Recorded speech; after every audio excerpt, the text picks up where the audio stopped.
Hey guys, this is Spencer, and we're going to do a review, demo, really talk through your purchase of I don't even know how to pronounce it, Gskyer telescope. And we'll kind of talk about who this telescope is for, who it's not for. We'll go over some information that you need to know, especially if you're buying your first telescope, and then we'll actually kind of show you what the telescope can see. So the first thing you need to know is this telescope is not for little kids, and that's not to say little kids can't use it, but you can see it comes with a lot of different pieces and stuff like that, and it takes a little bit of work to really refine and find the objects that you're looking for in the sky. And so it's not just a point and shoot telescope where you set it on a stand, sit there and look, and you can see it immediately. Like it's kind of an entry level to people that are really trying to get into astronomy and they want to go hike out in the mountains, get really clear skies, and really see some cool stuff.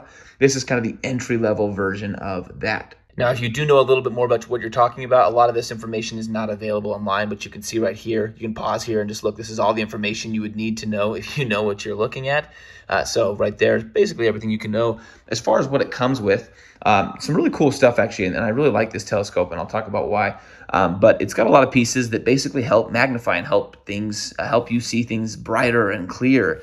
And so you can see right here, it comes with a Barlow lens that makes everything you see basically 3 times more magnified. It comes with what's called a zenith mirror, and that helps you, well, that just kind of helps in the process of things getting to your eye, of the image getting to your eye. It's got 2 different lenses, and you can see everything comes in, 2 different eyepieces, and you can see everything comes with covers, so you can cover, that's not the lid there, the lid goes right here. So everything can get covered up, kept nicely. Everything here has a cover. You can see everything is kept in a cover. And then it comes with a case, so you can put it in there, as well as the tripod and the main body of the telescope. It also has what's called a finder scope, and that's something you put on there, and it'll help you find stuff in the sky, because sometimes the telescope is so zoomed in you can't find the star you're looking for or something, and that finder scope will help you kind of see a broader view of basically where the telescope is pointing at.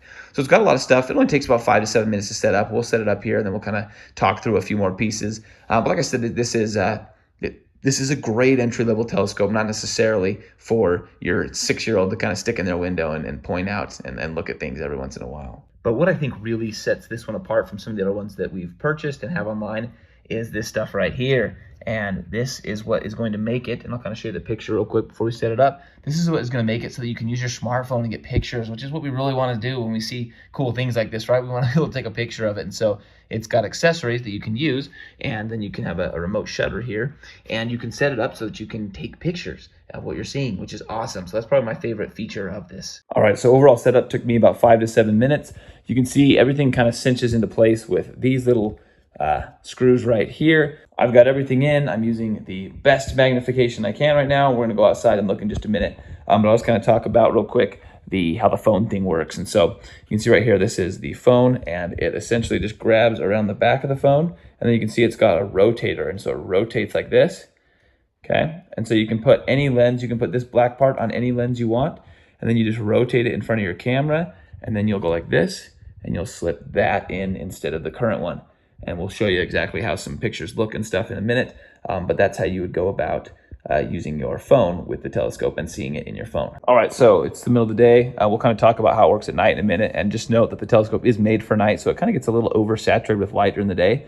And we're looking at the mountain a couple miles away up there. You can see, can't really see anything on the mountain. That's just, it's pretty far away. But just to kind of show you how it all works here, you focus manually, so you can go in and out with the focus right here. I didn't put on the finder at the top there just because we're looking at this stuff, but you could easily put that on there and use that. And then the way that this phone works, if you want to use the phone, is you can easily just rotate it. I just found something, so I don't want to rotate it off. But essentially, you'll stick the phone right there on there, and you'll rotate the phone right over the hole, and then you'll zoom in just a bit on the phone, and then you can tap on things to kind of zoom in. Now, it's a little out of focus right now, and so what you do, you can see kind of those are pine trees. I don't know if I can get the focus while I'm holding something and while I'm holding the phone in my other hand. But you can see it's way, way out of focus, and I slowly get more in focus. And it's a little windy out there, so my hand's shaking a little bit. But you're kind of getting the idea here of what I can see. You can see those are pine trees on that mountain, and there's a little reflection there and stuff, but you can see how zoomed in it is, hopefully, right there. There's those pine trees. Now my hands are shaking, the telescope isn't, my hands are. But the other thing you would notice how to keep it is what you'll do is you'll take this, you'll unscrew it just a bit, and that gives you adjustment. So you can see you can go up and down now and adjust. and then you'll just twist it, and that'll tighten it right where it's at. So that's how you kind of get it locked in. And then the tripod and stand all are pretty secure. My hand, obviously not secure, but you can see right there, now it's looking at a tree, and I can kind of focus in on that tree a little bit if we want. Oh, I think I've gone too far. Now we're looking at a house. But I can focus in. You can see right there on the house. And it's honestly a lot better looking through the, there you go.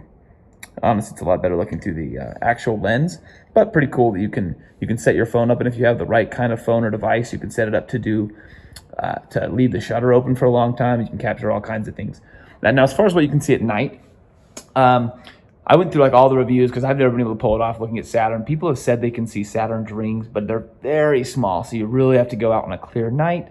You got to make the telescope, you use all the magnification you can, and you've got to be very still and kind of patient. And so that's kind of, if you're looking for something that's far out as Saturn. I've also seen people take really cool pictures by pointing it at galaxies and stuff and then leaving it for, leaving their shutters open and stuff for long periods of time on nicer cameras and stuff. Overall, like, you're going to be able to see really cool pictures of the moon. Anything close, you'll be able to see a better shot of and stuff like that. And you'll be able to get pictures of it, which is really cool. So yeah, really good entry-level telescope to take out. It's portable, takes out in the mountains, and you can get really good views of cool things, but also actually capture those moments.